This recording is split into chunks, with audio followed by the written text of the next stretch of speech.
All right, so I did my paper on joint mobilizations.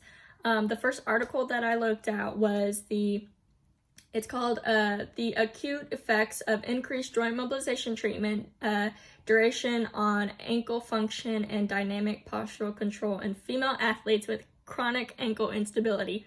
That was the whole title. So yeah, basically what that article was about was female athletes who were diagnosed with chronic ankle instability.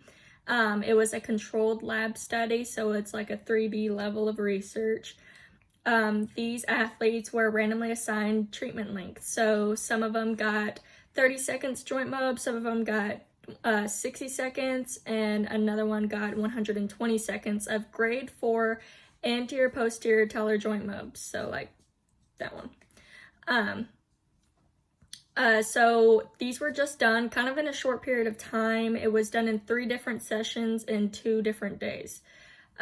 So before and after they did treatment, they used a STAR excursion balance test, which is I had to look it up, but basically it's just like a balance test. And they did it bilaterally, so on both ankles. They did that, like I said, before and after treatment.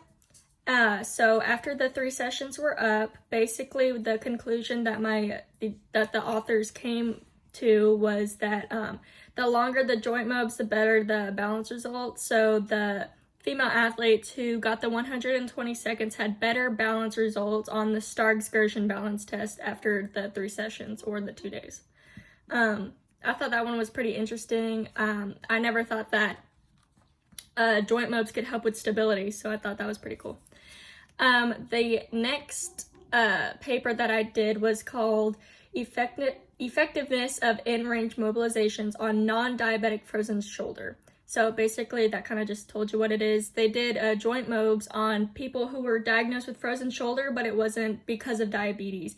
And I think they chose this group of people solely because, if it's diabetes causing your frozen shoulder, would joint mobs even help? Because, if you have that chronic condition, So this was a comparative case control study. It was done with 60 patients who were all diagnosed with non-diabetic frozen shoulder, and they were split into 2 groups. They were both given the same exercises, but one group got joint mobs, and they did it at grade 4. So how they did this is they used the Voss scale and active range of motion before and after. So they did it before the first week and then after the last week. I believe they did it for like 4 weeks or something. So basically what the conclusion was that obviously the patients who had joint mobs included with their treatments had a better outcome for the Voss scale, the pain scale.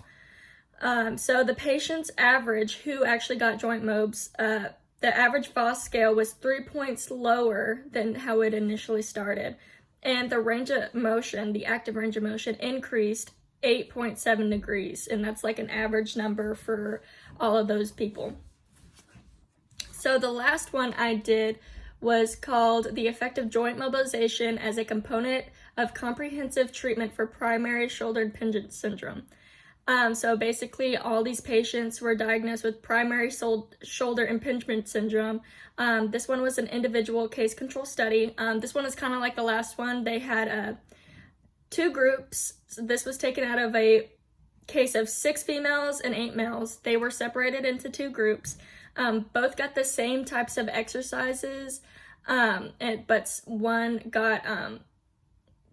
included joint mobs. The kind of exercises they did was like strength training, stretches, range of motion, and hot pack, and they both got those. So this one I thought was pretty interesting because this one was in a 24-hour period, which I thought was kind of weird. But so what they concluded is the people who got the joint mobs included with their treatment had a reduced pain after 24 hours, but the mobility, like their range of motion, didn't change. So it proved that even just one session of joint mobs 24 hours later will help decrease your pain. So I thought that was pretty interesting. Obviously, I never thought that just one little session of joint mobs would really increase your range of motion, but I never thought about the pain aspect of that. So I thought that was pretty interesting.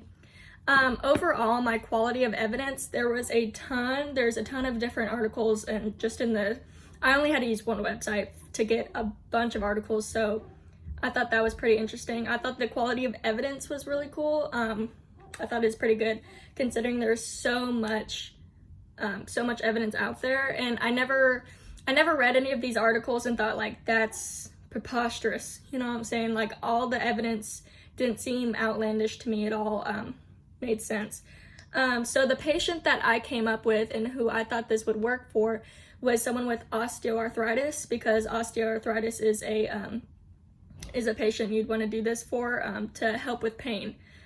Because osteoarthritis is kind of chronic, but it'll help with pain. Like we saw in the last, sorry I'm saying a lot, like we saw in the last patient who, the last, what am I saying? Okay, I'm not redoing this video. The last test was done and we saw a decrease of pain in 24 hours, so osteoarthritis. Jeez, okay. So basically, to conclude, I thought this was pretty interesting. I never thought that pain would decrease so quickly. I never thought of using joint mobs for stability, so I thought that was pretty cool. I definitely learned a lot, and yeah, thanks for watching this.